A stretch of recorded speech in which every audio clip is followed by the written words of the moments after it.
Fool me once, shame on you. Fool me twice, shame on me.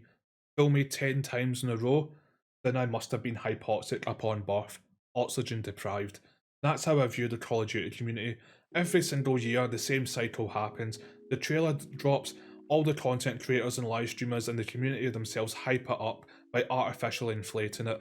Then the game gets released and they pay the $70 to $100 depending on what version of the game they get by pre-ordering it.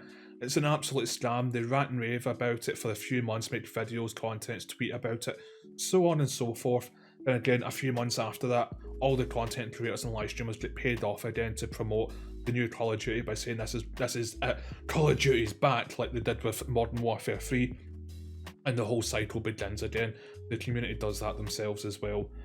So the Call of Duty community have released footage of the Modern Warfare 3 campaign, as it's now part of the early access if you've pre-ordered the game, I believe, and from what I've seen, it's an absolute joke.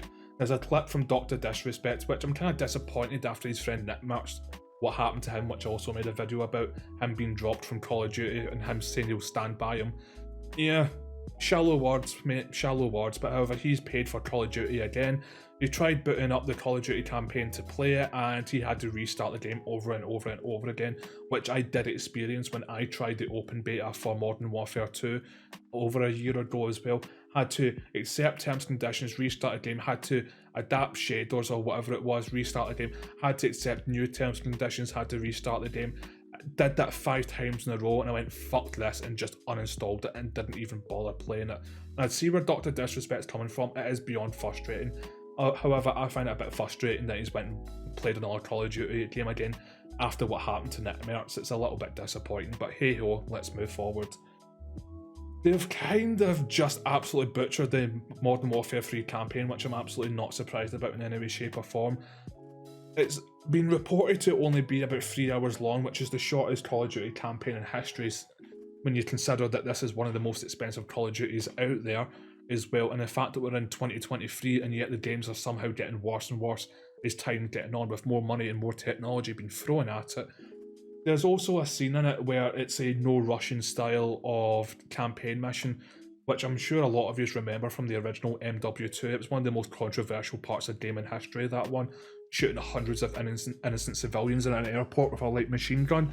And within this one, what happens is that you're a character whose plane is being hijacked by terrorists. Makarov's meant to be more precise, while he's actually on the plane, and you manage to wrestle a handgun off of one of the terrorists, shoot him with it, shoot a bunch of terrorists before you're overpowered, and when you get knocked out, you kind of come back to, and Makarov is putting a suicide vest onto you, and just as he jumps out the plane, one of the terrorists also says, "This is the phone that will stop the suicide bomb," throws it down the aisle, gives them an empty gun that they don't know that's empty, and they've got less than 30 seconds, and the person who's had the suicide bomb put onto them has to run down the aisle like a saw trap, get the phone and stop the suicide vest from detonating.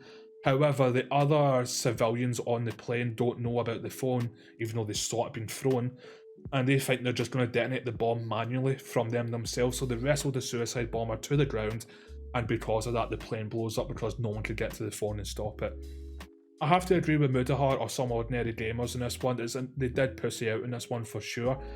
At the start, when you wrestle the handgun off of the terrorist, Mudahar tried to shoot some innocent civilians, which you have been able to do throughout Call of Duty's history, at least with the Modern Warfare franchise side of it.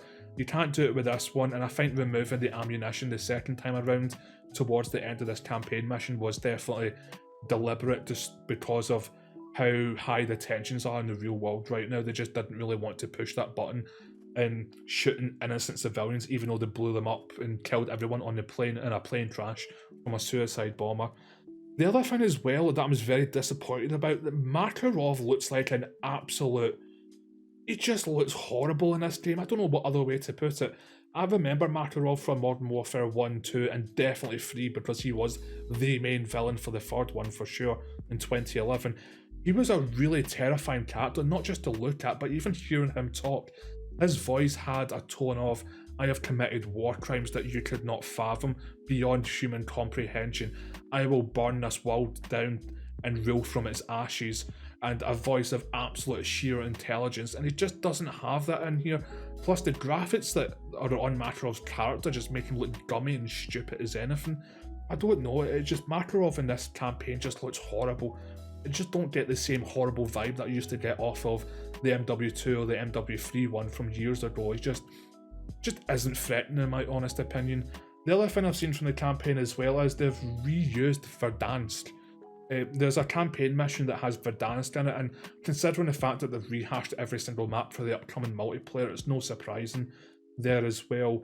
And it just looks so cheap and horrible. Like, everything about it just seems copied and pasted. I mean, the fact that they've had to redo 3 Modern Warfares because they've run out of ideas really does scream to me that Call of Duty should have died out years ago, because there's only so many times you can make Modern Warfare or Black Ops and redo it over and over again, and I really think resurrecting these characters or this kind of universe was just not the right move to do whatsoever. And from what I've seen of this campaign, it is one of the worst copy and paste jobs that I've ever seen going forward. It is absolutely horrible as well. Now, talking about MW3 as a whole, the multiplayer is going to be absolutely horrific. It just looks terrible.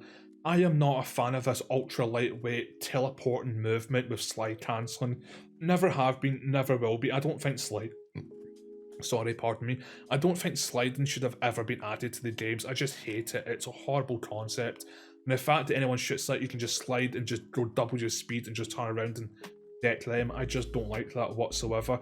I also tweeted out, I think nearly a month ago, showing someone who was hacking on TikTok live in Modern Warfare 3's, I think, closed beta for the multiplayer.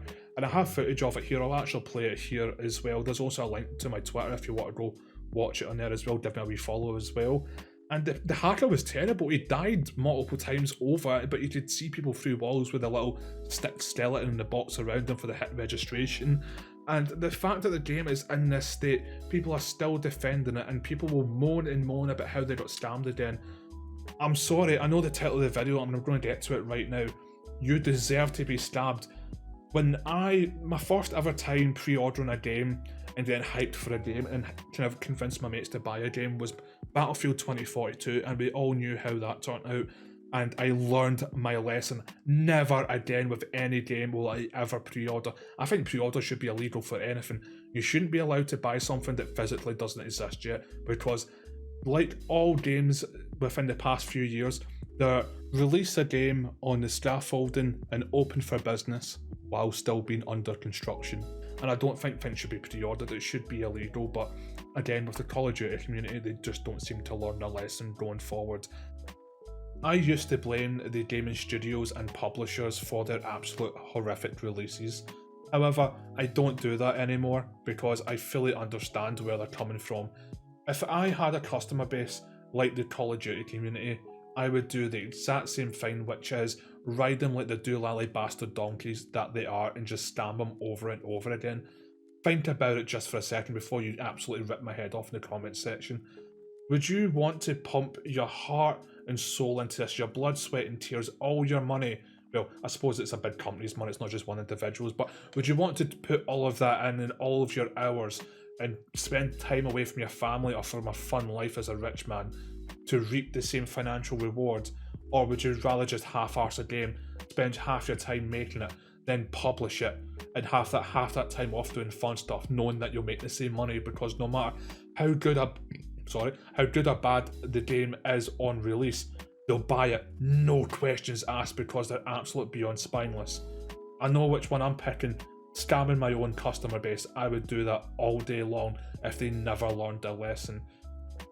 And it's getting to the point now where I do actually blame the community for the absolute state of gaming, because they have allowed this to fester and just turn into a cancer that is just spreading throughout the whole gaming scene pretty much. It is absolutely disgusting.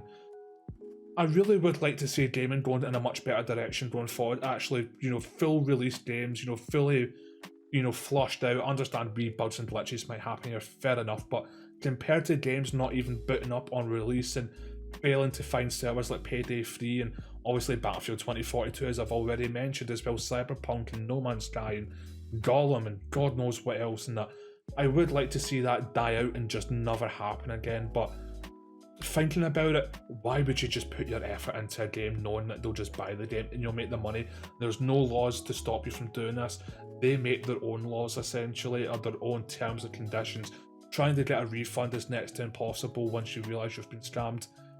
There's nothing stopping them, or you, because you are their wallet, but you refuse to learn a lesson, so you will always be a victim.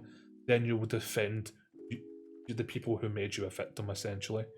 But yeah, I'll wrap it up there. Sorry for the negative end there, but thank you very much for tuning in. It's greatly appreciated. If you could like, subscribe, hit the bell notification, that'll be greatly appreciated. We've just reached 800 subs. If we can hit 1,000 before New Year's, that would be a Christmas miracle. There'll be a link to my Twitter in my description. But yeah, I love yous all, and as always, keep on rolling. Have a great day and a better week to follow. See yous!